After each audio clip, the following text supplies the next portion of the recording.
Tidak mungkin Adam dan Hawa hidup berdua, harus memiliki keturunan. Makanya kemudian Allah Subhanahu wa taala menganugerahkan kepada Adam 40 putra dan putri. Dan Allah anugerahkan setiap kehamilan selalu kembar. Jadi Hawa itu hanya melahirkan 20 kali saja. Tapi sekali melahirkan laki-laki dan perempuan. Dan itu hikmah, keinginan dan kehendak Allah Subhanahu wa taala.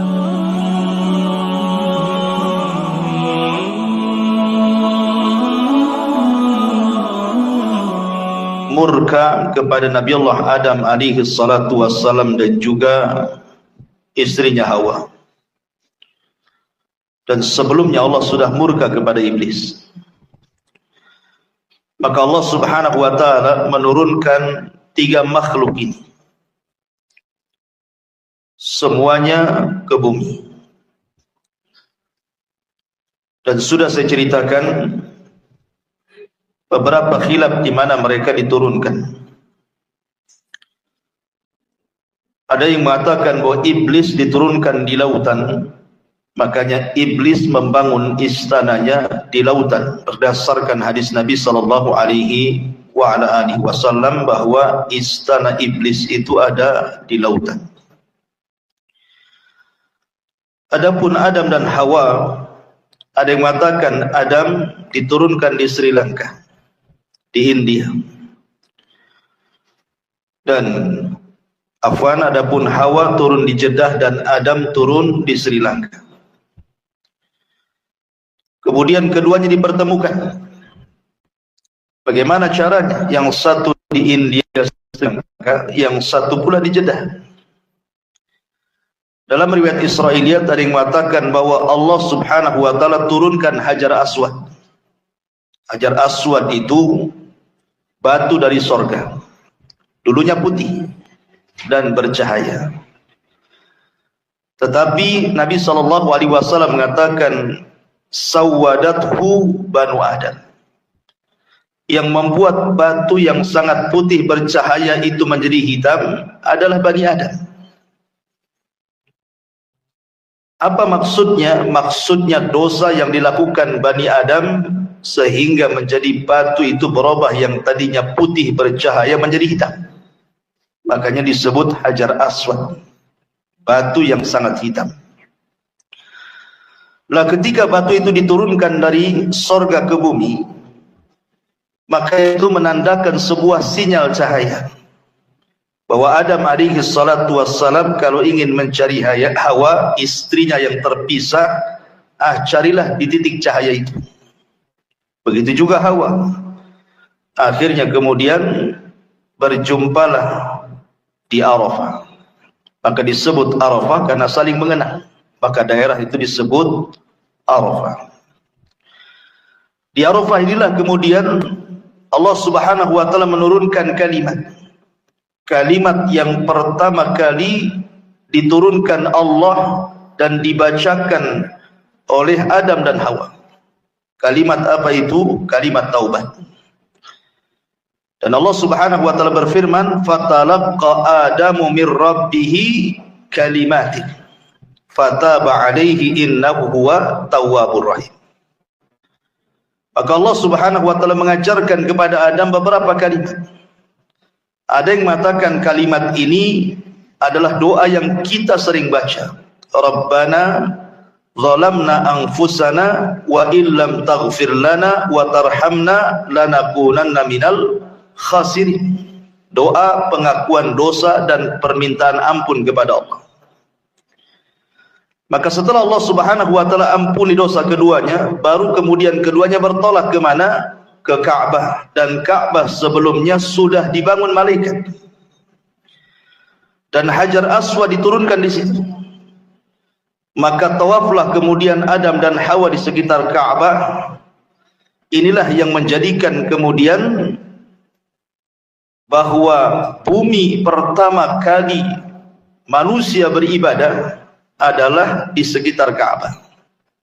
Makanya Ka'bah itu menjadi mulia karena disitulah bumi pertama kali diibadahi oleh manusia Adam dan Hawa. Terlebih kemudian kemuliaan Ka'bah ini bertambah-tambah saat dilahirkan Nabi SAW,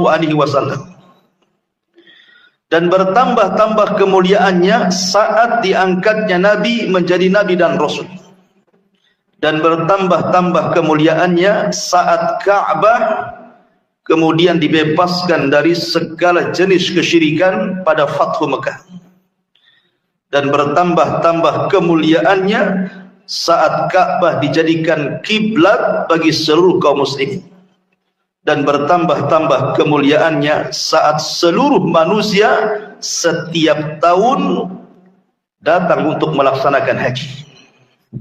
Itulah Ka'bah. Disitulah Adam pertama kali beribadah kepada Allah Subhanahu wa ta'ala. Ma'asyiral muslimin yang dimuliakan Allah Azza wa Jalla,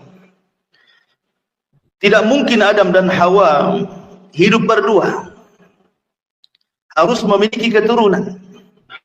Makanya kemudian Allah Subhanahu wa ta'ala menganugerahkan kepada Adam 40 putra dan putri. Dan Allah anugerahkan setiap kehamilan selalu kembar. Jadi Hawa itu hanya melahirkan 20 kali saja, tapi sekali melahirkan laki-laki dan perempuan. Dan itu hikmah, keinginan dan kehendak Allah Subhanahu wa ta'ala. Karena Adam alaihi salatu wassalam itu diberikan usia panjang. Dalam hadis yang sahih, ketika Allah Subhanahu wa ta'ala menciptakan Adam alaihi salatu wassalam, Allah usap punggungnya. Kemudian keluar ruh dari punggung Adam itu. Ruh-ruh yang akan menjadi anak keturunannya sampai kiamat. Kemudian Nabi Adam alaihi salatu wassalam diperlihatkan ada dari umatnya yang bercahaya di dahinya. Kemudian Adam takjub dan mengatakan, siapa itu? Maka dikatakan kepada Adam, itulah Daud dari keturunan. Kemudian Adam berkata, berapa usianya? Maka dikatakan usianya hanya 60 tahun. Adam mengatakan, kenapa sedikit? Bagaimana kalau kutambahkan dari usiaku, genapkan 100 tahun? Jadi usia Adam diambil, 60 tahun diberikan kepada Nabi Allah Hud. Akhirnya kemudian ketika usia Adam sudah 940 tahun, datang malaikat maut dan hendak mencabut nyawanya. Kemudian Adam mengelak dan mengatakan, bukankah usiaku masih tersisa 40? Jadi ketika usianya 960 tahun, karena yang 40 tahun kan diberikan kepada Nabi Allah Hud. Nabi Allah Daud alaihi salam. Kemudian Adam lupa kalau yang 40 tahun itu sudah diberikan kepada Nabi Allah Daud. Dari sinilah kemudian anak turunan Adam menjadi pelupa. Makanya manusia disebut al-insan dari kata-kata nisyan, lupa. Artinya Adam diberikan usia hampir 1000 tahun, walaupun dikurangi kepada Nabi Allah Daud alaihi salatu wassalam, menunjukkan bahwa usia Adam itu cukup panjang. Sehingga kemudian anak-anaknya beranjak dewasa. Dari situlah kemudian Allah Subhanahu wa ta'ala mensyariatkan kepada Adam untuk menikahkan. Bolehnya saudara dengan saudari menikah, tetapi jangan kembarannya.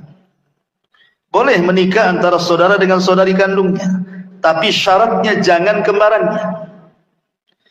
Lah kebetulan dari anak-anak Adam ini yang paling besar adalah Qabil dan Habil. Ada yang mengatakan Qabil itu kakaknya, ada yang mengatakan Habil itu, atau sebaliknya, wallahu a'lam.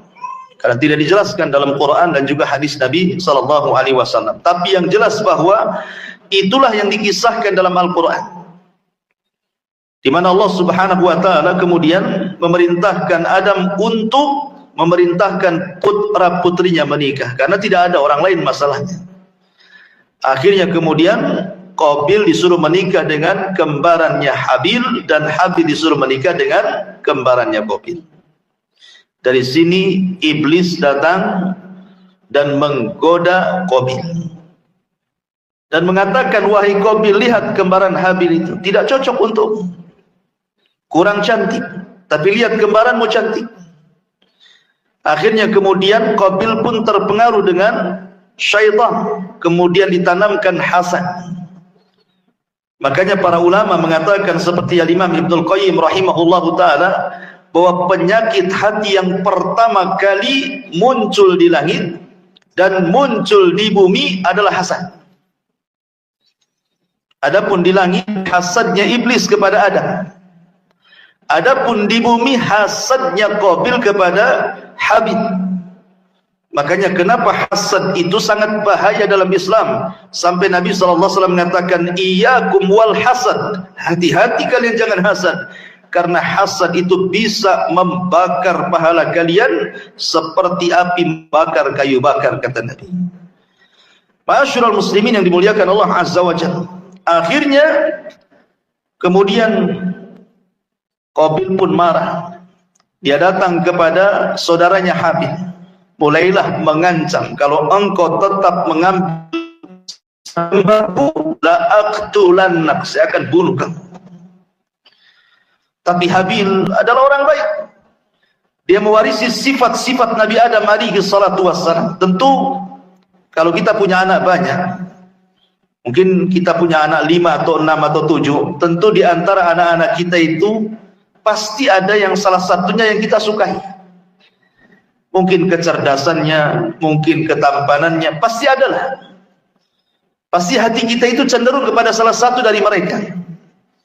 Apalagi kalau seandainya sudah tampan, baik, cerdas, hafal Quran, oh, tentu makin senang kan begitu. Maka Habil itu anak kesayangan Adam karena mewarisi sifat-sifatnya. Lah Habil ini tidak seperti Qabil. Makanya ketika kemudian Qabil mengancam, la aqtulannak, saya akan bunuh kamu, Habil hanya mengatakan, la imbasatta yadaka litaktulani ma ana bibasiti yadiya ilaika liaqtulah. Kalau engkau ingin membunuhku silahkan, tapi saya tidak hendak membunuhmu. Lihat bagaimana bahasanya, la imbasatta, kalau engkau bentangkan tangan, litaktulani, untuk membunuhku, ma ana bibasiti yadiya ilaika liaqtulah, tidak mungkin tanganku akan membunuh badanmu. Kenapa alasannya? Inni akhafullah, kata Habil, karena aku takut kepada Allah subhanahu wa ta'ala. Inni akhafullah, saya takut kepada Allah. Ma'asyiral muslimin yang dimuliakan Allah Azza wa Jalla. Dari sini kemudian, karena melihat kondisi Qabil dengan Habil ini cekcok, maka Adam alaihi salatu wassalam berusaha untuk mencari solusi. Berdoalah dia kepada Allah subhanahu wa ta'ala. Akhirnya Allah subhanahu wa ta'ala mensyariatkan kepada Adam untuk disampaikan kepada 2 putranya untuk berkurban. Siapa yang diterima kurbannya, maka dia berhak memilih pasangannya. Akhirnya kemudian Habil berkurban dengan kambing yang sangat gemuk, yang sangat indah, yang sangat baik. Tapi Qabil, karena dia adalah petani, sementara Habil kan peternak, dia mengambil buah-buahan. Tapi karena sudah hasad sebelumnya, dan dia menganggap bahwa ini rekayasa ayahnya, sehingga dia tidak sungguh-sungguh dalam berkorban. Dia mengambil buah-buahan sesuka hatinya. Harusnya kalau ini adalah persembahan kepada Allah Azza wa Jalla, dia mempersembahkan yang terbaik kan begitu. Tapi karena sudah sakit hati, sudah hasad, maka dia asal-asalan kurbannya. Akhirnya Allah subhanahu wa ta'ala hanya menerima kurbannya Habil dan menolak kurbannya Qabil. Dari sini Allah subhanahu wa ta'ala berfirman, watlu alaihim naba abnai adam bilhaq idh qarraba qurbanan fatukubbila min ahadihima walam yutaqabbal minal akhar. Allah mengatakan, bacakan ya Muhammad kepada mereka tentang kisah 2 putra Adam, maksudnya Qabil dan Habil. Ketika keduanya berkurban, tapi Allah subhanahu wa ta'ala menerima kurban salah satunya dan menolak kurban yang lainnya. Kenapa? karena salah satu dari putra Adam yang bernama Habil betul-betul berkurban karena takwa, sementara Qabil berkurban bukan karena takwa. Makanya kemudian Habil mengatakan, innama yataqabbalullahu minal muttaqin. Sesungguhnya Allah Subhanahu wa taala hanya menerima kurbannya dari hamba-hamba Allah Subhanahu wa taala yang bertakwa. Dari sini pentingnya sebuah kaidah atau sebuah faedah bahwa di dalam berinfak itu harus didasari takwa dan ikhlas kalau ingin diterima. Karena itu syarat Allah Subhanahu wa taala, thayyibun la yaqbalu illa thayyiban. Allah itu baik, tidak menerima kecuali yang baik-baik. Termasuk juga keikhlasan daripada orang yang berkorban. Habil ini orangnya ikhlas, kurbannya juga baik, diterima oleh Allah. Tetapi Qabil ini sudah tidak ikhlas karena hasad, yang dikorbankan pun tidak baik, ditolak. Makanya ada ulama mengatakan, kalau seandainya sepanjang hidupku aku tahu satu kali sujud saja diterima oleh Allah Subhanahu wa taala, itu sudah cukup bagiku. Kalau seandainya seluruh ibadahku aku tidak tahu diterima atau tidak, tetapi aku tahu bahwa satu kali sujud saja, sujud ini diterima oleh Allah Subhanahu wa taala, itu sudah cukup. Kenapa? Karena tidak mungkin Allah Subhanahu wa taala menerima sebuah ibadah kecuali karena dia takwa. Berarti ketakwaan itulah yang menjadikan amalan kita diterima. Tapi masalahnya kan kita tidak tahu amalan mana yang diterima oleh Allah, kan kita tidak tahu. Karena kita tidak pernah ditampakkan mana yang diterima, mana yang ditolak, kan? Karena kita tidak tahu mana yang ditampakkan, mana yang ditolak, makanya kata Nabi SAW, la tahkiranna minal ma'rufi syai'an walau antalqa akhaka biwajhin talqin. Jangan remehkan sekecil apapun kebaikan, walaupun hanya melemparkan senyum kepada saudaramu. Boleh jadi senyum kita kepada saudara kita itu pula yang menjadikan jalan kita membuka pintu surga, kan? Karena terkadang amalan besar itu mudah tersentuh ria, tapi amalan kecil itu terkadang lebih ikhlas dibandingkan amalan yang besar. Maka jangan remehkan sekecil apapun kebaikan. Ma'asyiral muslimin yang dimuliakan Allah Azza wa Jalla, singkat cerita, akhirnya kemudian betul-betul Qabil pun kemudian melaksanakan sumpahnya di hadapan Habil. Wallahi la aqtulannak, demi Allah saya akan bunuh kamu. Tapi Habil tidak melawan dan mengatakan, silakan, kalau kau membunuhku silakan, saya tidak akan membunuhmu. Saya takut kepada Allah Subhanahu wa taala dan saya ingin gabungkan dosaku kepada dosamu supaya engkau termasuk penduduk neraka.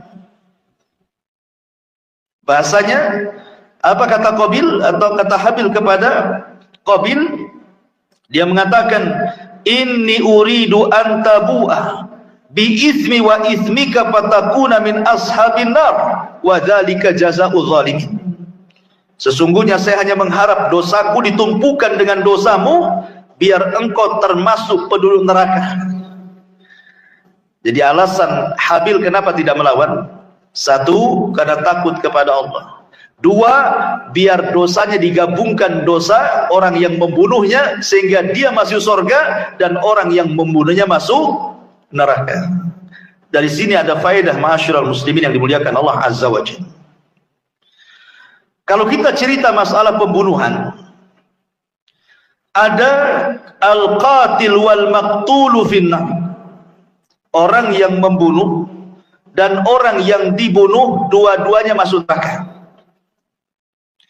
Yang kedua, al-qatil wal maqtulu fil jannah. Orang yang membunuh dan orang yang dibunuh dua-duanya masuk surga. Kemudian yang ketiga, al-qatilu finnar wal maqtulu fil jannah. Orang yang membunuh di neraka, orang yang dibunuh di surga.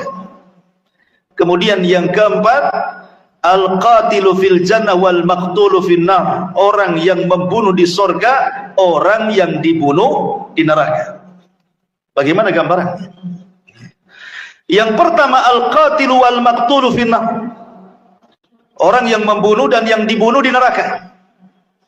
Ini berdasarkan hadis Nabi sallallahu alaihi wasallam yang terdapat dalam Sahihaini Bukhari dan Muslim. Kata Nabi sallallahu alaihi wasallam, "Idza tawajahal muslimani bi sayfihima fal qatilu wal maqtulu finnar." Qalu ya Rasulullah, hadzal qatil fama balul maqtul? Qala innahu kana harisan ala qatli sahibi. Kata Nabi SAW, apabila dua orang muslim berhadap-hadapan dengan pedangnya dan hendak saling membunuh, maka orang yang membunuh dan yang dibunuh dua-duanya di neraka, kata Nabi. Sahabat bertanya, Rasul, kalau orang yang membunuh di neraka, okelah.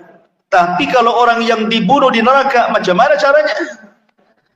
Maka Nabi SAW mengatakan, ya, karena yang terbunuh juga sebelum dia terbunuh, dia pun sudah ingin membunuh. Jadi orang yang dibunuh itu sebelum dia terbunuh, dalam hatinya juga ingin membunuh masalahnya.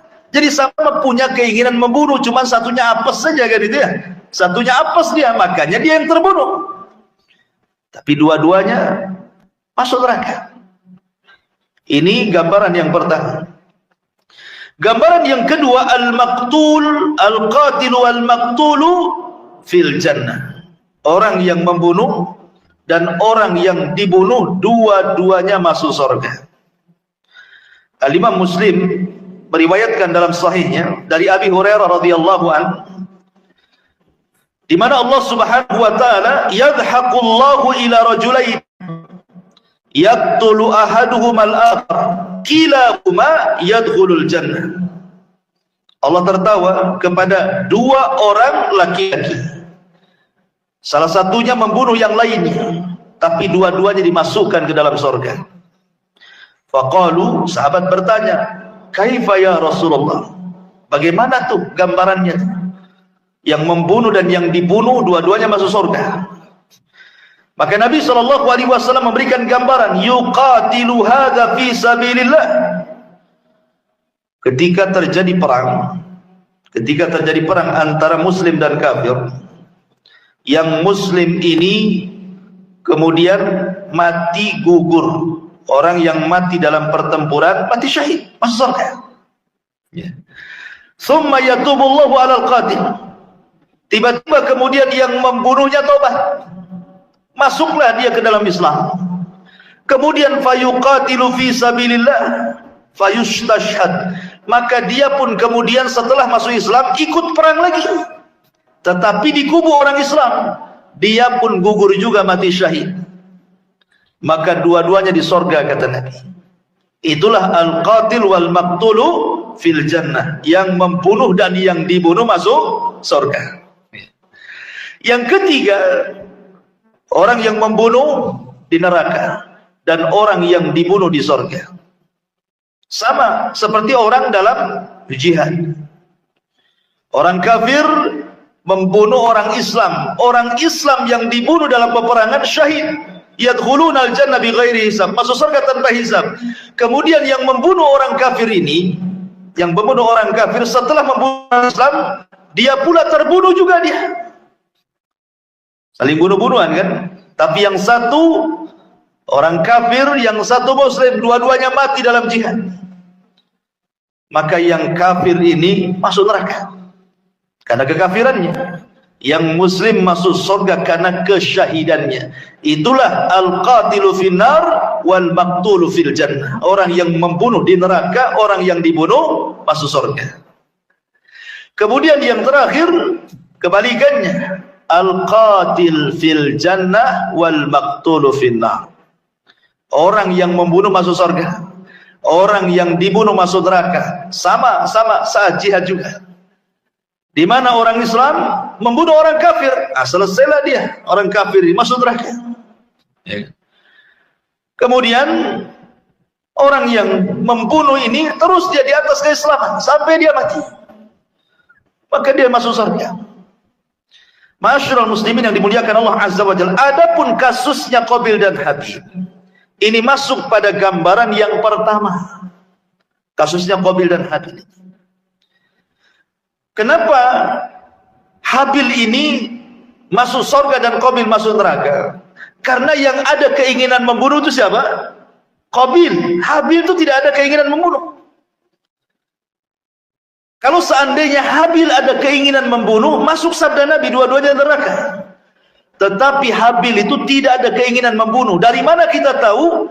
Dari perkataan beliau, Habil, la imbasatta yadaka litaqtulani ma ana bibasiti yadiya ilaika liaqtulak inni akhafullah.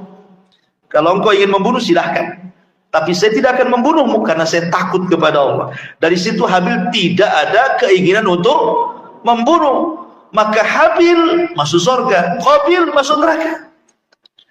Bahkan Qabil harus menanggung dosa yang sangat besar. Perhatikan sabda Rasul dari Abdullah bin Mas'ud radhiyallahu anhu. Nabi SAW bersabda, la tuqtalu nafsun zulman illa kana ala ibni Adam al-awwal kiflun min damiha li'annahu kana awal man sannal qatlah. Siapapun yang membunuh dengan cara zalim, siapapun yang membunuh dengan cara zalim, kecuali anak Adam yang pertama si Qabil, akan dapat bagian dosanya karena dia orang yang pertama kali mencontohkan membunuh. Jadi kalau sejak zaman Qabil sampai hari ini ada orang yang membunuh dengan cara zalim, otomatis orang yang membunuh itu kan dosa. Ribuan orang yang sudah membunuh, otomatis ribuan dosa ini si Qabil juga akan nanggung dosanya. Kenapa? Karena dia yang ngasih contoh keburukan. Sementara Nabi SAW bersabda, man sanna sunnatan sayyi'atan falahu wizruha wa wizru man amila ba'dahu la yanqusu min awzarihim syai'an. Barang siapa yang contohkan keburukan, maka dia dapat dosa, dan dosa orang yang mencontohnya tanpa mengurangi dosa mereka sedikit pun, dan seterusnya. Berarti Qabil ini banyak di dosanya, karena setiap dosa pembunuh itu bagiannya. Dengan memberikan contoh bukan kemudian ditiru orang, maka orang yang meniru dapat dosa, dan orang yang menirukan pertama dapat bagian dosanya. Alhamdulillah. Orang-orang yang menjadi contoh. Ma'asyiral muslimin subhanahu wa ta'ala. Setelah kemudian Qabil bunuh oleh Qabil dengan, padahal dalam beberapa sirah itu dijelaskan badan Habil itu sebenarnya lebih besar, lebih kekal. Kalau seandainya mau berkelahi, Qabil itu kalah sebenarnya. Ya, kita melihat dari postur tubuh itu ya, dan kekuatan. Tetapi pembunuhan Qabil itu kan secara pengecut, di mana ketika Habil sedang tertidur, diambilnya batu besar kemudian dipukulkan di kepalanya sampai hancur mati. Lebih parah lagi, kemudian dibiarkan jasadnya begitu saja. Ada yang mengatakan, menurut riwayat Mujahid, sebab Qabil membunuh Habil ini, Allah Subhanahu wa ta'ala akhirnya menyegerakan azabnya di dunia sebelum di akhirat. Dengan cara apa? Tiba-tiba betisnya tertekuk dengan pahanya, dia tidak bisa jatuh. Kemudian wajahnya ke atas dan tidak bisa dikembalikan, dia tersengat sinar matahari. Itulah dosa zalim. Kata Nabi SAW,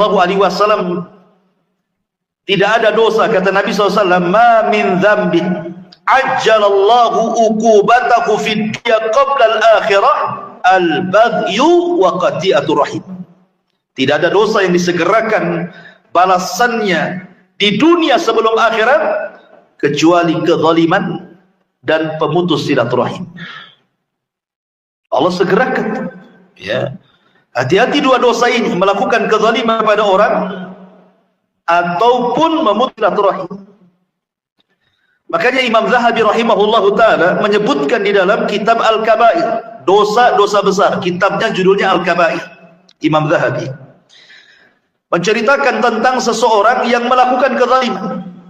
Jadi ada orang zalim merampas ikan nelayan, kemudian dia mengancam kalau engkau tidak memberikan kubur. Nelayan ini orang lemah, orang zalim ini orang kuat, terpaksalah dikasihkan.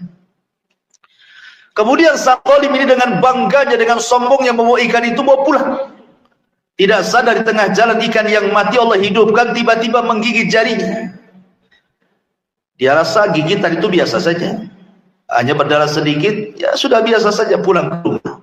Dimasak ikan itu, dimakan dengan lahapnya tanpa punya perasaan dosa. Di malam harinya bekas gigitan itu baru terasa. Dia pun merasakan sakit kesakitan yang luar biasa yang tidak ada yang tahu rasa sakitnya kecuali Allah. Menjerit-jerit. Keesokan harinya dia datang ke dokter, ke tabib. Ke dokter, bukan ke dukunnya. Kemudian kata tabib, kata dokter ini, itu gigitan ikan ada virusnya. Itu sudah menjalar ke telapak tangan, harus diamputasi. Kalau tidak diamputasi akan menjalar ke pergelangan sampai ke jantung mati kan. Subhanallah. Baru kemarin dia melakukan kezaliman, jarak 1 hari sudah dipotong tuh tangannya. Itulah kadang-kadang Allah menyegerakan kan dosa kezaliman. Dikiranya setelah dipotong telapak tangannya sembuh, tidak juga. Beberapa hari kemudian menjalar lagi sampai ke sikut dia. Balik lagi ke tabib, kata tabib itu harus diamputasi lagi. Akhirnya dipotong juga sikutnya. Beberapa hari lagi tidak sembuh juga, ternyata menjalar sampai di bahunya. Dokter ini heran, dia sudah sering menangani perkara itu, tapi tidak seperti ini. Makanya dokter ini bertanya kepada orang ini, dosa kamu itu apa sebenarnya? Akhirnya bercerita tentang kezalimannya mengambil ikan nelayan itu. Kata dokter, subhanallah, seandainya ketika ikan itu Allah hidupkan dan menggigit jarimu, kau langsung serahkan ikan itu, minta ampun, minta maaf, kau tidak perlu datang ke sini. Tapi ini semua sudah takdir Allah Azza wa Jal. Sebelum kau potong bahumu, sebaiknya kau datangi nelayan yang kau ambil ikannya itu, minta maaf, minta redhonya. Mudah-mudahan dengan cara itu Allah sembuhkan penyakitmu, katanya. Cari dia, ya.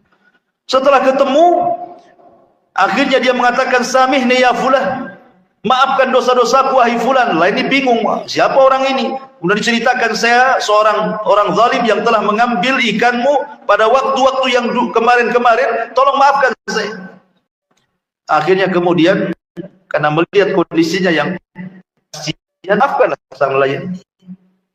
Ketika dimaafkan, hilang rasa. Kemudian sebelum dia pergi, orang zalim yang sudah bertobat ini mengatakan kepada sang nelayan ini, wahai bapak, ketika saya ambil ikan, saya melihat bibirmu bergerak-gerak. Kamu ngomong apa? Gitu dia. Akhirnya kata sang nelayan, tidak, aku tidak bicara apapun kecuali hanya berdoa kepada Allah. Hanya mengatakan, ya Rabb, sesungguhnya aku ini orang lemah, di hadapanku orang kuat, arini quwwataka ya Rabb, tolong tampakkan kekuatanmu kepadaku. Hanya itu saja. Ya. Rupanya manjur doa orang yang dizalimi mustajab. Ingat, doa orang yang dizalimi itu mustajab. Karena orang yang menzalimi itu dia bisa nyenyak tidur, tidak pernah nyenyak tidur. Makanya dia bermunajat tiap malam untuk melaknat orang yang menzaliminya. Hati-hati tuh, ya. Karena orang yang mazlum, yang dizalimi ini, kalau sudah berdoa tidak ada hijab antara dia dengan Allah, melesat walaupun yang dizalimi itu orang kafir.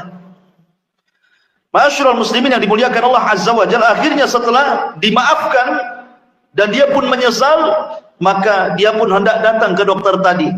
Tapi sebelum dia datang ke dokter tadi, menghabarkan bahwa sakitnya sudah hilang, dia datang ke orang-orang, datang ke pasar-pasar, datang ke keramaian orang dan mengatakan, man ra'ani falam yadlim minhu ahada. Siapapun yang melihat aku, tolong jangan berbuat zalim. Tampakkanlah bekas amputasinya. Imam Zahabi mencantumkan kisah ini dalam kitab Al-Kabair, dosa-dosa besar. Ya. Nah di sini lihat bagaimana Habil ketika dibunuh oleh Qabil secara zalim, maka Allah berikan hukuman kepada Qabil kan itu. Makanya Rasul mengatakan tidak ada dosa yang disegerakan hukumannya di dunia sebelum akhirat. Salah satunya al-baghyu, kezaliman, wa qati'atur rahim, dan orang yang memutus silaturahim. Ketika kemudian Qabil sudah membunuh Habil, maka disinilah cerita peradaban dimulai. Manusia mulai terpisah jadi dua. Setelah Qabil membunuh Habil, dia malu berjumpa dengan Adam bapaknya. Akhirnya dia bawa istrinya kembarannya untuk menjauh dari kabilahnya Adam yang ada di perbukitan. Dia memilih ke lembah. Akhirnya kemudian Qabil dan juga istrinya beranak pinak di lembah itu, sementara Adam alaihi salatu wasallam berada di perbukitan dan bersama anak dan cucunya.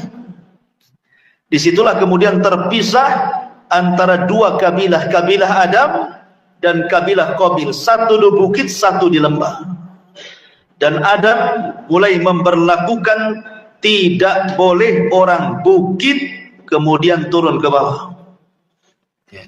Ma'asyiral muslimin yang dimuliakan Allah Subhanahu wa taala, ketika kemudian Qabil sudah beranak pinak di atas, Nabi Adam kemudian berada di atas, dan Adam mendengar bahwa Habil terbunuh oleh Qabil, maka Adam merasa sedih luar biasa.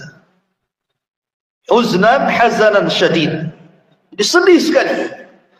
Dari situ dia berdoa kepada Allah Subhanahu wa taala.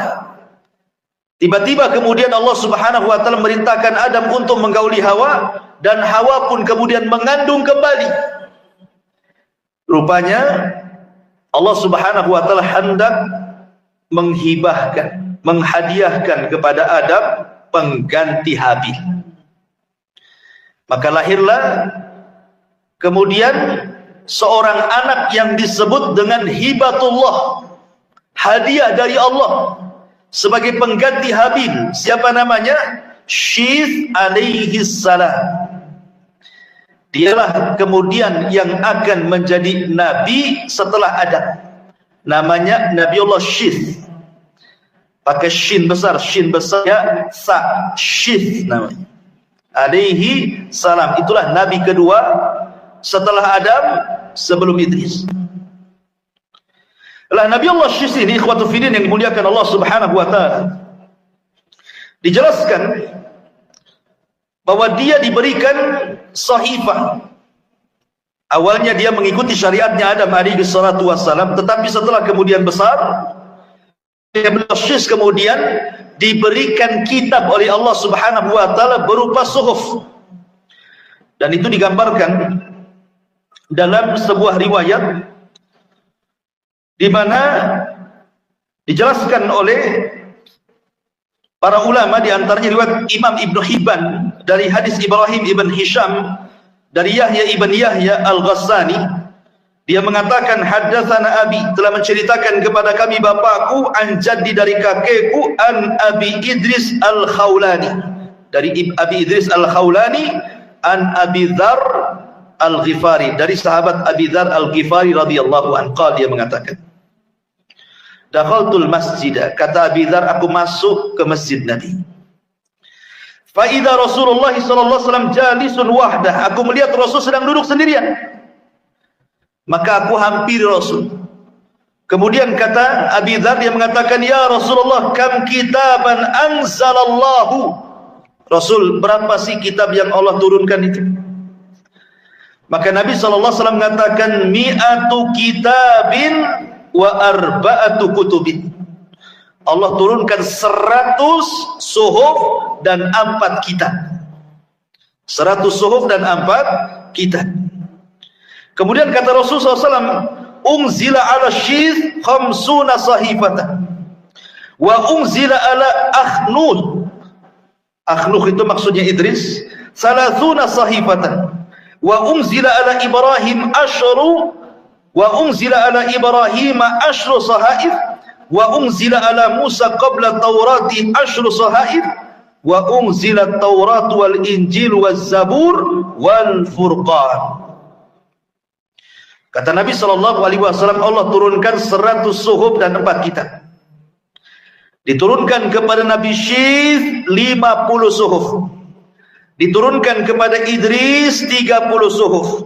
Diturunkan kepada Ibrahim 10 suhuf. Diturunkan kepada Musa 10 suhuf, bukan Taurat. Kemudian Allah turunkan Taurat setelahnya, kemudian Injil, kemudian Zabur, kemudian Quran. Hadis ini dikatakan oleh Al-Hafidh Ibnu Rajab rahimahullahu taala, walaupun hadis ini dikeluarkan oleh Imam Ibnu Hibban dalam sahihnya, di dalam Al-Ihsan fi Taqribis Sahih Ibnu Hibban, tapi ada catatan dari Imam Ibnu Rajab Al-Hambali dalam Fathul Bari, wa qad ruwiya min wujuhin muta'addidatin an Abi Dzarrin wa kulluha la takhlu min maqali. Memang banyak riwayat tentang jumlah kitab yang turun itu, tapi semua ada perbincangan para ulama tentang sanadnya. Tapi intinya bahwa Nabi Allah Syith diturunkan kepada Syith ini 50 sahifah, 50 lembar kitab yang datang dari Allah Subhanahu wa taala. Dengan 50 lembar inilah kemudian Nabi Syith berdakwah, mengajak manusia ke dalam tauhid, mengajak manusia kepada akhlak yang baik. La ma'asyiral muslimin yang dimuliakan Allah Azza wa Jalla, Nabi Syith ini dikenal memang semangat berdakwah dan mewarisi akhlak Adam. Karena ketika Nabi Syith dilahirkan, dia kan masih berjumpa dengan Adam, masih berjumpa ratusan tahun dengan Adam alaihi salatu wassalam, sehingga memungkinkan Adam mendidik Nabi Allah Syith akhirnya menjadi seorang nabi. Bahkan ketika kematian Adam alaihi salatu wassalam dijelaskan, ketika Adam alaihi salatu wassalam meninggal dunia, Adam ini kan masih teringat dengan sorga, karena pernah tinggal di sorga masalahnya, jadi teringat dengan sorga. Jadi dia ngomong sama anak-anaknya, keluarlah kalian, carilah di luar, barangkali ada buah-buahan sorga, bawa kemari. Maka anak-anaknya kemudian nurutlah apa kata bapaknya, karena itu adalah wasiat terakhir kan. Keluarlah anak-anaknya mencari buah-buahan yang mirip dengan buah-buah surga. Di tengah jalan berjumpa dengan malaikat. Kemudian kata malaikat, ila aina tadhhabun, pergi ke mana kalian? Kemudian anak-anaknya Adam mengatakan, termasuk Syith di situ gitu ya, kami diperintahkan bapak kami, karena dia sedang sakaratul maut, untuk mencari buah-buahan seperti buah-buah surga. Kata malaikat, lah ketika itu di tangan malaikat ada kain kafan dari surga, ada wewangian dari surga, sudah membawa perlengkapan fardu kifayah. Jadi kata malaikat ini, kembali kepada rumah kalian, sesungguhnya ayah kalian sebentar lagi mau meninggal. Akhirnya anak-anaknya kemudian datang, dan malaikat maut sudah datang kepada hadapan Adam alaihi salatu wassalam. Ketika melihat itu malaikat, Adam meminta kepada istrinya untuk menyingkir. Kemudian Adam alaihi salatu wassalam pun akhirnya dicabut nyawanya. Maka kemudian malaikat mengajarkan bagaimana caranya fardu kifayah, mulai dari memandikan, mengkafankan, menyolatkan, sampai kemudian menguburkan. Ma'asyiral muslimin yang dimuliakan Allah Azza wa Jalla, lah dari sinilah kemudian Nabi Allah Syith alaihi salam itu menjadi penerus Adam alaihi salatu wassalam. Dan Syith membuat syariat, meneruskan syariat Adam. Tidak boleh para pengikutnya yang ada di bukit berjumpa dengan para pengikut Qabil yang ada di lembah. Sampai pada waktunya Nabi Allah Syith kemudian meninggal dunia. Ketika meninggal dunia ini, jarak antara Syith ke Idris kan jauh, ada beberapa abad berlalu, ya. Sehingga kemudian peran iblis di sini masuk. Iblis ini peran karena kekosongan Nabi kan, Adam sudah nggak ada, Syith sudah meninggal, Idris pula belum lahir. Di sini terjadi zaman fatrah. Inilah kesempatan iblis untuk menggoda Bani Adam. Dengan cara apa? Iblis ini, ma'asyiral muslimin yang dimuliakan Allah Azza wa Jalla, berpura-pura menjelma manusia. Setelah berpura-pura menjelma manusia, dia mencari pekerjaan di salah satu kebun yang ada di lembah di kabilahnya Qabil. Pura-pura mencari pekerja, jadi pekerja di kebun. Ya nyangkul, ya apalah gitu. Kemudian akhirnya iblis ini mengajarkan kepada pemilik kebun itu suara seruling. Ya, dibuatlah seruling, kemudian ditiup.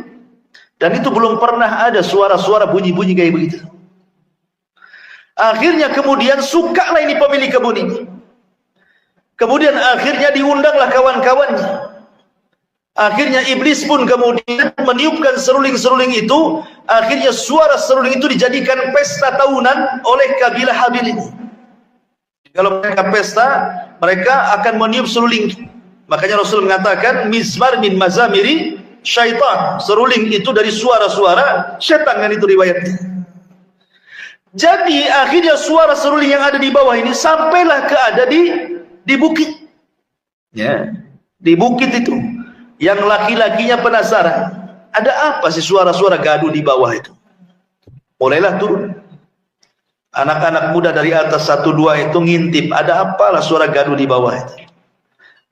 Lah dalam hadis Nabi SAW, turunan Qabil itu, laki-lakinya tak tampan, perempuannya pula cantik-cantik. Sementara yang di atas, yang kabilahnya Syith alaihi salam itu terbalik pula. Laki-lakinya tampan-tampan, perempuannya pula tak tampan. Ya. Akhirnya kemudian yang laki-laki yang tidak tampan ini belum pernah melihat perempuan yang cantik. Yang cantik pula belum pernah melihat laki-laki tampan. Masalahnya si tampan dan si cantik ketemu, jatuh cinta. Akhirnya terjadilah perzinahan pertama di dunia. Berzinah mereka antara yang ada di bukit dengan yang ada di lembah ini. Akhirnya terjadi perzinahan. Awalnya dari musik, berakhir dengan perzinahan. Makanya musik, zina, khamr itu 3 serangkai, tidak bisa dilupakan, tidak bisa dilepas. Musik, zina, khamr wajib ada. Itu 3 maksiat yang tidak bisa dipisahkan. Sebab kalau seseorang kemudian minum tanpa musik, geleng-geleng gak asik. Harus ada musiknya, geleng-geleng. Habis mabok baru zina. Naudzubillah. Akhirnya kemudian terjadi kerusakan. Tapi subhanallah, Allah masih menjaga akidah kaum muslimin. Belum ada kesyirikan. Mereka tidak bisa digoda untuk melakukan kesyirikan. Karena kesyirikan itu terjadi setelah berlalu 1000 tahun. Antara Nabi Adam ke Nabi Nuh alaihi salatu wassalam.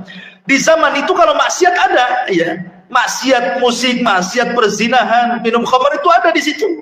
Tapi belum ada kesyirikan hebatnya di situ. Belum ada kesyirikan, hanya dosa-dosa besar saja.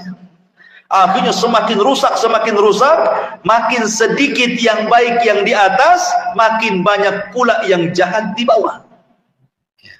Di sini Allah Subhanahu wa taala kemudian utus kepada mereka Nabi Allah Idris alaihi salatu wassalam. Setelah beberapa generasi itu, baru Allah Subhanahu wa taala utus Nabi Allah Idris alaihi salatu wassalam. Idris itu dikatakan Idris, namanya kan Anuh, tadi sudah dikatakan namanya Anuh. Tetapi Idris disebut Idris li kathrati dirasah, karena banyak belajar dia. Idris itu banyak baca, banyak nulis. Karena dia orang yang pertama nulis dengan pena. Dia orang yang pertama baca, mempelajari ilmu bintang, bukan ahli nujum, bukan. Kalau nujum itu dukun, ya. Ya, ilmu falak gitu ya. Kemudian juga dia orang yang pertama kali menjahit baju. Antum jangan gambarkan seperti gambaran orang-orang yang membuat film primitif bahwa Adam itu telanjang, Hawa telanjang. Ini menghina bapak kita. Adam itu sudah pakai baju di sorga.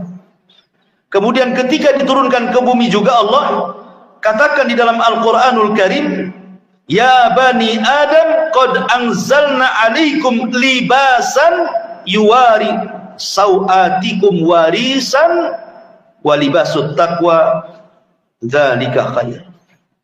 Allah mengatakan dalam Al-Quran, wahai bani Adam, kami turunkan kepadamu pakaian. Jadi Allah Subhanahu wa taala tunjukkan kepada kepada Adam itu untuk berpakaian menutup aurat. Jadi Adam itu sudah menutup aurat. Yang entah dengan apa lah kan gitu ya. Entah dengan kulit, entah dengan dedaunan di zaman itu, wallahu a'lam.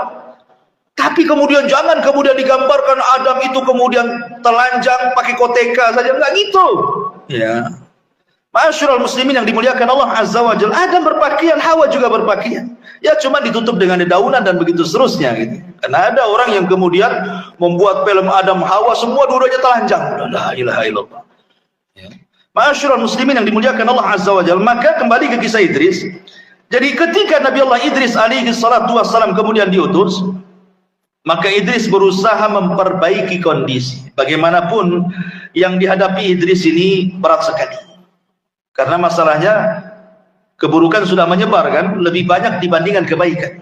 Tapi Idris itu nabi yang paling semangat memperbaiki orang. Sampai dalam riwayat Israiliyat itu dengan dakwahnya berhasil dia menarik 1000 orang dari kaumnya. 1000 itu sudah banyak di zaman itu karena umat kan belum banyak. Akhirnya kemudian Nabi Allah Idris alaihi salatu wassalam, karena Idris kan orang Babil, pendapat yang Raji Iblis itu dilahirkan di Babil. Babil itu Irak, walaupun ada yang berpendapat di Mesir. Jadi setelah Idris kemudian berdakwah dengan sedemikian kencangnya, semangatnya, banyak memberikan hidayah, dia takut kalau seandainya orang-orang masih tinggal di Babil. Kalau masih berdekatan dengan kabilah Qabil ini bahaya. Ya. Akhirnya kemudian Idris pun mengajak hijrah orang-orang yang beriman dari Babil Irak dibawa ke Mesir. Di Mesir inilah maka Idris kemudian menggembleng mereka. Makanya penting seseorang itu mencari lingkungan kan gitu. Mencari lingkungan yang baik itu penting. Kata para ulama itu dahulukan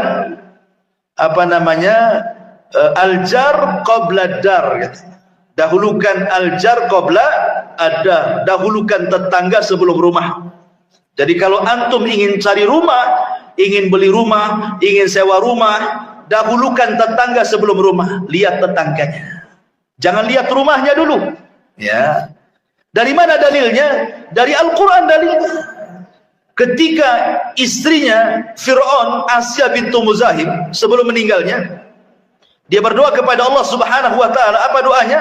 Disebutkan dalam Al-Quran, Rabbi bnili indaka baitan fil jannah.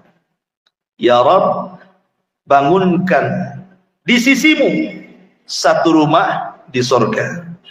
Kalimat di sini, ya Allah bangunkan di sisimu rumah di surga. Artinya dia ingin bertetangga dengan Allah baru bicara rumah. Gitu ya.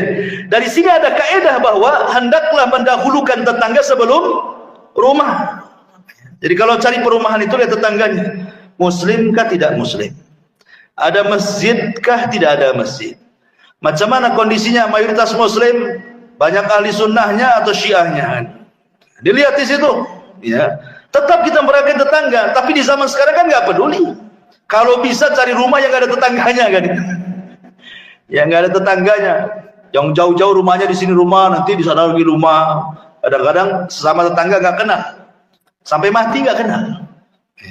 Kan ada itu perumahan sampai mati nggak kenal tetangganya itu, nggak peduli. Kan rugi gitu ya. Pada Rasul itu diwasiati Jibril itu untuk supaya berbuat baik ke tetangganya, sampai Rasul menyangka tetangga itu jadi ahli warisnya kan itu. Ma'asyiral muslimin yang dimuliakan Allah Azza wa Jalla, kembali bahwa lingkungan itu penting. Makanya Idris membawa kaumnya dari Babil Irak menuju Mesir. Karena Idris itu semangat berdakwah, maka Allah Subhanahu wa ta'ala berikan hadiah kepada Idris. Setiap satu hari dia mendapatkan pahala seluruh umatnya di zamannya. Jadi pahala umatnya di zamannya diberikan kepada Idris. Senanglah Idris itu. Akhirnya dia kemudian meminta kepada Allah Subhanahu wa ta'ala untuk dipanjangkan usianya. Sampai terjadi khilaf tentang di mana meninggalnya Idris ini. Ada yang mengatakan bahwa ketika Idris menginginkan usianya dipanjangkan, dia datang kepada malaikat yang selalu bersamanya. Dia mengatakan Jibril, dia mengatakan yang lainnya, untuk dipertemukan dengan malakul maut. Kata malaikat ini, saya tidak mungkin memintakan kepada Allah Subhanahu wa ta'ala agar usiamu dipanjangkan, karena usia itu takdir. Tapi kalau engkau tahu, cobalah kau bincangkan dengan malakul maut gitu. Dengan malaikat maut. Kata Idris, di mana cara ketemunya? Akhirnya kemudian dinaikkanlah Idris ke langit keempat, dan Rasul pernah berjumpa di langit keempat dalam peristiwa Mi'raj kan gitu ya. Naik ke langit keempat, Rasul berjumpa dengan Idris. Kata Idris, marhaban bi akhir salih wa nabiyyin salih. Selamat datang nabiku yang saleh dan saudaraku yang saleh, kata Idris. Jadi Idris ini diterbangkan ke langit keempat. Allah Subhanahu wa taala berfirman, wa rafa'nahu makanan 'aliyan, wa rafa'nahu makanan 'aliyan. Wadhkur fil kitab Idris innahu kana siddiqan nabiyya wa rafa'nahu makanan 'aliyan. Sebutkan wahai Muhammad tentang kisah Idris di dalam Al-Qur'an. Dia seorang nabi yang jujur, dan kami angkat Idris ke tempat yang tinggi, maksudnya ke langit keempat. Sesampainya di langit keempat, kemudian malaikat ini berjumpa dengan malakul maut dan mengatakan, Idris menitipkan salam kepada. Idris menitipkan salam kepada. Ya, malaikat maut mengatakan, sampaikan salamku juga kepadanya. Ada apa dia dengan diriku? Kemudian malaikat ini mengatakan, aku antar Idris ke langit keempat itu supaya dia ingin ditambah usianya agar kau jangan mencabut dulu nyawanya. Subhanallah, kata malakul maut, baru saja Allah memandatkan kepadaku untuk mencabut manusia di langit keempat. Aku heran, mana ada manusia di langit keempat. Rupanya Idris itu maksudnya. Kemudian malaikat maut mengatakan kepada malaikat yang membawa Idris, bagaimana aku akan menambah usianya sementara dia sudah ditakdirkan usianya tinggal kedipan mata, katanya. Ketika malaikat yang mengantar Idris ini kemudian hendak kembali ke Idris, Idris sudah mati. Idza jaa ajaluhu la yastakhiruna sa'atan wa la yastaqdimun. Kalau ajal itu sudah datang, tidak mungkin maju, tidak mungkin mundur, pas waktunya. Tidak bisa ditawar-tawar. Nabi Idris saja tidak bisa nawar, apalagi kita. Ya, karena Allah mengatakan, hatta idza balagha tarak wa qila man tarak. Hatta idza balagatit tarak wa qila man tarak. Kalau nyawa sudah di sini, nggak ada yang bisa mengembalikan ke bawah. Wa qila man tarak. Siapa yang bisa meruqyah hadir kembalikan rohnya? Tidak bisa. Ya, pasti mati orang itu. Karena sudah ditetapkan kan kematian. Maka Idris akhirnya meninggal di langit keempat dan tidak pernah turun. Ini satu pendapat. Pendapat yang kedua, Idris itu tidak dicabut nyawanya, tapi dia diangkat ke langit keempat. Wa rafa'nahu makanan 'aliyya, dan kami angkat ke tempat yang tinggi. Maksudnya Idris dibiarkan hidup sama dengan Nabi Isa. Ya, dinaikkan gitu saja. Dia tidak mati. Nanti matinya di akhir zaman. Ada juga yang mengatakan Idris itu mati di bumi. Tidak ada mati di langit, mati di bumi. Semua manusia itu mati di bumi. Makanya Adam saja harus diturunkan dari sorga ke bumi supaya mati di bumi. Maka Idris itu mati di bumi. Adapun kemudian kalimat wa rafa'nahu makanan 'aliyya, kami angkat Idris ke tempat yang tinggi, maksudnya Allah tempatkan Idris di sorga. Ya, di sorga yang paling tinggi. Ya, jadi penafsiran seperti itu. Jadi yang dua kisah Israiliyat dan yang terakhir ini keumuman dalil bahwa manusia mati di bumi. Ya, termasuk Adam dan yang lainnya. Karena Quran tidak menyebutkan mati di langit. Itu kan kisah Israiliyat ya. Tapi yang jelas bahwa masyarul muslimin yang dimuliakan Allah Subhanahu wa taala, dari sini maka dapat kita faedah setelah kematian Idris alaihi salatu wassalam, maka manusia tetap di atas tauhid. Tapi kemudian setelah Idris sudah berlalu zamannya, kekosongan para nabi, tidak ada nabi dan rasul lagi. Hanya ada orang-orang yang meneruskan syariat Idris alaihi salatu wassalam, maka bergoncanglah hati manusia karena tidak ada rujukan, tidak ada nabi lagi masalahnya. Disitulah hadir sebagai pewaris para nabi, para ulama, orang-orang soleh. Lah kebetulan pewaris para nabi, orang-orang soleh dari kaumnya Idris itu ada keluarga yang disebut dengan Wud, keluarga Wud. Ya. Quran membahasakannya wad. Allah mengatakan la tadarunna waddan wala suwa'an wala yaghutha wa ya'uqa wa nasra. Dalam surah Nuh itu ya. Inilah 5 orang soleh ini yang tersisa. Ini satu keluarga ini. Bapaknya Wad, Suwa, Yaghus, Ya'uq, Nasr, ini anak-anaknya. Mereka lah yang meruskan perjuangan dakwah Idris alaihi salatu wassalam untuk mengajak manusia ke dalam tauhid. Tapi Allah takdirkan meninggal satu persatu. Wad meninggal, ganti Suwa, Suwa meninggal, ganti Ya'uq, Yaghus, Yaghus meninggal, ganti Ya'uq, Ya'uq meninggal, ganti Nasr, tidak ada penggantinya. Sehingga disitulah iblis ada kesempatan. Selama ini iblis tidak bisa menyimpangkan Bani Adam sejauh kecuali hanya sekedar dosa besar. Untuk berbuat syirik tidak bisa. Di sini ada kesempatan. Generasi pertama dipengaruhi dan mengatakan, iblis datang kepada mereka menjelma orang soleh. Karena ketika itu, karena semangatnya mereka kepada orang-orang soleh ini, akhirnya kemudian mereka mendambatkan hati kepada mereka, tidak ada penggantinya. Sehingga iblis datang, sebaiknya kalian buatlah patung, ya, supaya diingatkan jasa-jasa mereka gitu ya. Letakkan di satu tempat, jadi sekali-kali kalian kalau ingat mereka itu datang ke situ. Jadi kalau melihat patung mereka itu, semangat lagi ibadah kalian. Terpengaruh pula dengan was-was syaitan. Betul-betul dibuat 5 patung, diletakkan di satu tempat khusus, diziarahi. Tidak ada kesyirikan, hanya menziarahi, melihat semangat. Kalau udah futur melihat semangat gitu ya. Generasi pembuat patung meninggal, datang pula generasi kedua. Iblis datang lagi dan mengatakan, kenapa kalian capek-capek lah datang ke tempat khusus, produksi sajalah ke itu patung-patung banyak-banyak, letakkan di rumah kalian ya. Makin semangat lagi kalian, kepengaruh lagi, diproduksilah banyak-banyak, hampir tidak ada satu rumah kecuali ada patung ya. Tidak perlu lagi datang ke tempat khusus. Generasi kedua meninggal, generasi ketiga tak tahu apa-apa. Iblis datang lagi dan mengatakan, aku loh hidup di zaman bapakmu, di zaman kakekmu, kata iblis. Kamu tahu nggak apa maksudnya kakekmu buat patung? Kakekmu membuat patung itu maksudnya untuk wasilah mendekatkan diri kepada Allah. Ma na'buduhum illa liyuqarribuna ilallahi zulfa. Kami tidak mendekatkan diri kepada Allah kecuali lewat perantara mereka, supaya lebih dekat lagi. Nah, mulailah terjadi syirik wasilah di sini ya. Akhirnya kemudian mereka pun mulai menjadikan patung-patung itu wasilah beribadah kepada Allah, yang berakhir bukan dijadikan wasilah lagi, belakangan dijadikan sesembahan. Ketika mulai terjadi kesyirikan, disinilah Allah utus Nabi Nuh alaihi salatu wassalam setelah 1000 tahun dari zaman Adam alaihi salatu wassalam. Nuh diutus ya.